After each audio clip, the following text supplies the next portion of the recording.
what a lot of freelancers and consultants miss is they're trying to be everything to everybody. They're trying to, actually, game developers have the same problem. They're trying to make their game for everyone. I ask people, hey, what's your target demographic for your game? And they'll say to me, oh, we want it to be everyone. Or, we want it to be people, 16 to 45. We want to go after the same people who play Candy Crush. What you actually need is you need like a really core, tight idea of who's going to play your game. And then you can build out from that. And it's the same for people who are making a new offer for their freelancing or consulting business. They need to have an idea of who they're going to serve specifically. And then once they've done that, they can sort of add on to it. You can accrete, like a pearl starts with that one grain, and then you add on a layer, and you add on another layer, and soon it's this big pearl, but it started with that one little grain. So your offer and your app and your whole business needs to start with like a core audience and then build out.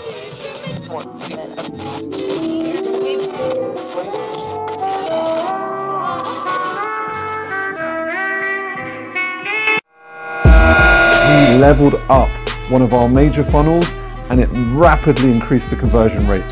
He thinks he puts his heart into what he does to be able to deliver. You and Macy, both super sharp, man. And that's one of the biggest pleasures of working together. You guys are like diamonds, very hard to come across in the digital world. Best looking profile on Upwork for ClickFunnels. I'm like, this guy is the best. Like, this is the guy I need. He's so thorough with his work. He shows you what he's done, why he did it that way, how to access things. I just so trust him. Yeah, really into the detail and cannot recommend him highly enough. Buddy, thank you for everything you've done. And yeah, love working with you. Nothing But Up, the podcast, Season 2. With your host, Jamir Angelo. Sage about the flex. Welcome to the podcast. It's Jamir Angelo, your host for Nothing But Up, the podcast. And I'm coming to you live here from a simple home office in the province of South Cotabato. You're tuned in today to Season 2, Episode 13. And today is Friday, May 10th. Right? And we're back at it again with another episode that will help you discover some strategies on how you'd be able to shine from the vast talents and skills online as a freelancer. And today we're diving deep into how you'd be able to deal with the competition as freelancers. As a matter of fact, guys, if there's one thing that I really want to say, don't allow competition to discourage you. But guys, before we dive into, the nitty-gritty, as always, let's throw some love to our avid listeners of our podcast. Let's look it up here. Mad love to Nelly Sudri of Ask Nelly. I appreciate you for your trust. I hope you're killing it. And to our solid listeners locally from Cebu, Davao, Negros, Dumaguete, and Manila, thank you always for hitting us up. And lastly, to all of my homies in New York and LA, Sean Donovan and Melanie Hirsch, I hope you guys are good. Now, you see, guys, I've been really contemplating a lot lately, and I'm trying to get my mind around potentially expanding my business here at Funnel Expert PH, and perhaps hire more people to serve more clients. And I may decide to do so, and I'm seriously considering that. So it's probably another way for me to be able to serve more clients globally. And at the same time, here locally, I'd be able to help more freelancers, hire some to do some projects to work with. And yeah, speaking of freelancing, of course, man, you see, the competition, the crazy competition these days is literally so damn tough. So tough that I see some freelancers, begging to know how they'd be able to land their next client or how they'd be able to find work, to find projects, or where to find clients. And it's been bugging me lately too. So, yeah, this episode will absolutely cover that. You know, freelancing is a sweet deal in a lot of ways. I mean, first off, you've got that killer flexibility with your schedule. No more 9 to 5 grind. Plus, of course, you're the boss, picking projects that really float your boat. And let's not forget, getting into freelancing ain't like breaking into a vault. It's pretty accessible. But hey, I mean, with all these perks, it's no surprise that markets packed to the brim. That's what I said. Competition. Like, you see, for VAs, funnel builders, web designers, podcast editors, graphic artists, copywriters, consultants, and so much more, everybody is actually feeling it. Now, everyone is dealing with a boatload of competition, and it might seem like a headache, but let's try and solve that today. And let's try and figure out how to be able to stand out from the crowd. And from simply beefing up that portfolio, trying to craft your brand, making sure you have you're memorable in a sea of freelancers out there. And let's dive into these strategies that I've compiled, and you'd be able to, navigate the competition like a pro, hopefully in no time. So let's kick off with number 1, specializing a niche. Now, sometimes we can go and get tempted, and it could appear to be a good plan to do many freelance tasks to get more work.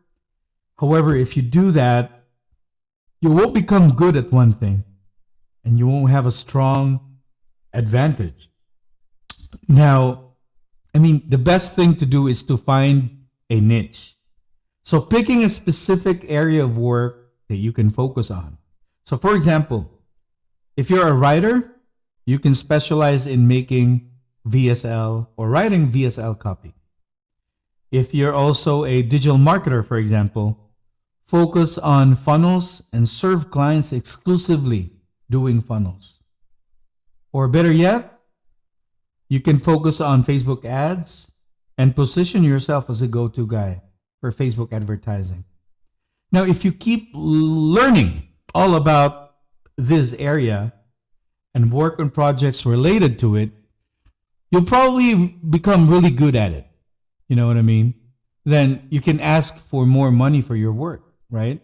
And in the event that you don't know which area or skill set to zero in on, you can do some research, of course. Figure out what's well known at this moment and what individuals actually really need. You can peruse stuff from specialists, look on sites where freelancers secure positions, see what others are doing and talk, with different freelancers. You can likewise use and check Google Trends to see which niches are truly well known at this day and age, and look at which one matches what you like and what you are good at, and then make your services special for that group. Okay, so this is the first one. Second most important thing, number 2, branding. Okay, now in the freelance world, guys, think of yourself as your own brand, and your work as a product you're selling. Just like any business, getting your name out there is key to standing out in the crowd. So when you're scouring the web for gigs, having your own website and being active on social media can really give you a leg up. But before you start shouting from the rooftops about how awesome you are, it's crucial to understand what potential employers are looking for. Now, take a peek at job listings on freelancing sites, see what challenges these folks are facing and what they're hoping to get out of hiring someone like you. Once you've got a handle on that, it's time to figure out what sets you apart. Now, let's say you're into graphic design, right? If clients are clamoring for quick response because delays can throw a wrench in their plans, make sure you're lightning fast at, turning around work and revisions. Once you've pinpointed your special sauce, keep dishing it out and make sure people know about it. Consistency is key here, guys. So keep delivering top-notch work and shouting your strengths from digital or rooftop. Okay? So as what I've said, branding plays a huge role. Number 3, write killer proposal. So this is often overlooked. All right? Now let's talk about leveling up your proposal game. Imagine you're diving into, the freelance job pool, but it's crowded, like really, really crowded. Everyone's throwing in their proposals, so yours has got to shine, right? First off, keep it concise. Ain't nobody got time to read a novel-length proposal, guys. Start with a quick, greeting, show you're keen on the gig, and bam, you're on to the next part. Next up, dive into how you're going to swoop in and save the day for the client. Lay out your game plan, how you're going to tackle their problem like a pro, and they literally want to know you've got it covered. And lastly, wrap it up with a nice bow by sending them a quick 60-second Loom video introducing yourself and what you can do for the client and why you are fit to the role that they are looking to hire you for. Share about your experience, a little bit about your experience. Tie it back to what they need and toss in a relevant sample to seal the deal. Make it easy for them to say, yes, you are the right one, right? So that's again another truth bomb for you that you can take out of this. And number 4, build a portfolio. Okay, build a portfolio. Now, think of your portfolio as your ultimate freelancer resume. It's like your personal highlight reel showcasing what you bring to the table. It's not just about listing your credentials. It's about painting a picture of who you are professionally. You want to give potential clients a solid sense of your background, where you've studied, your past gigs, and any other relevant experience you've racked up along the journey. But it's not all about you. You also want to sprinkle in some social proof, like recommendations from folks you've collaborated with or worked with. And of course, the real stars of the show are your actual projects. Your portfolio should be a gallery of your best work, showing off what you can do in all its glory. And don't forget, of course, the contact info. You want people to be able to reach you out, easily. Now, when it comes to where to house all this goodness, you've got options, guys. There are platforms like Upwork or onlinejobs.ph where you can strut your stuff alongside other creatives. Or if you prefer a more freelance-centric vibe, you can hit up places like Fiverr and Freelancer. But hey, why not try and go an extra mile and carve out your own little corner of the internet? And I mean, having your own website gives you total control over how you work, how your work is presented, I mean. Plus, it's also a great opportunity for you to showcase your personal style. When it comes to design, simplicity is the key. You want something that catches the eye without overshadowing your work. And don't forget, of course, to sprinkle in some call to actions and snappy copy to really seal the deal for you. And after all, you want those potential clients to be hitting that contact button immediately. So you're going to need to put that in. And guys, number 5, network. Okay. Expanding your network is like adding zeros to your bank account. Seriously, guys. Your network is your net worth. And whether you're freelancing or in a regular 9-to-5 gig, connecting with folks is key. It's not just about shouting the breeze. It's about slaying and staying in the loop, finding cool opportunities, and maybe even snagging some referrals along the way. Because nowadays, it's easier than ever to make these work buddies, these connections. You can heat up social media, find other freelancers who vibe with your style, and start chatting about potential collabs. Just shoot them a breeze, right? But hey, you need not to stop there. Dive into online groups, crash professional events, and hang out in those online spots where folks geek out about their line of work. And you know what? LinkedIn. LinkedIn is like a VIP lounge for professional networking. It's a solid place to kick off your networking game, for sure. And lastly, guys, number 6, customer service. And I've been preaching this for the longest time if you've followed me closely. You know, one thing I've learned as a freelancer is that giving top-notch customer service has always been the key. I mean, if you really want to make it in this game, gotta be on point with supporting your clients. That means getting the job done on time, delivering high quality work every single freaking time, delivering 10x of what is expected from you. I know, staying in touch with your clients, again, that's really huge. I make it a point to keep them in the loop about where things are and with their tasks. It's all about the open line communication. You know, keeps everyone on the same page, and it actually builds trust as well. You know, in this freelancing game, guys, it's all about setting yourself apart, right? And there are tons of us out there, thousands of us freelancers out there.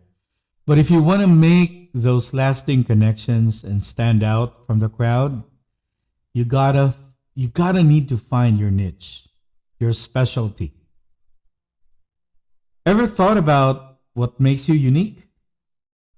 That's your USP, your unique selling proposition.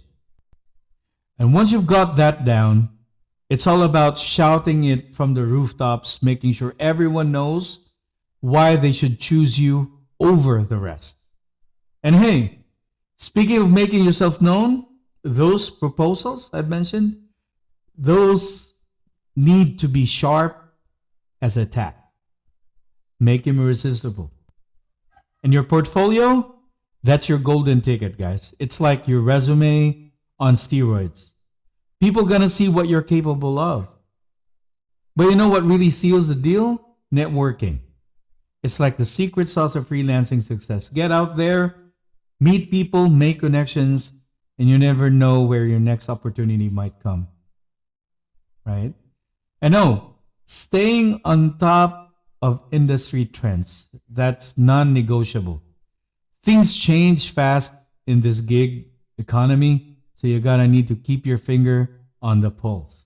And hey, if you're feeling frustrated because the gigs ain't rolling like you hope, maybe it's time to switch up your approach. You might be looking in all the wrong places, you know. And sometimes the perfect opportunity is hiding where you least expect it. Patience is key. And that's a wrap for today's episode. Remember, guys, no matter what challenges you may face, there's always a way to rise above and keep moving forward. With the right mindset and determination, nothing can hold you back. Nothing but up. Thanks for tuning in, and be sure to subscribe to our podcast for more inspiring conversations like this. This is Jameer Angelo. Until next time, peace, y'all. Sage about the flex.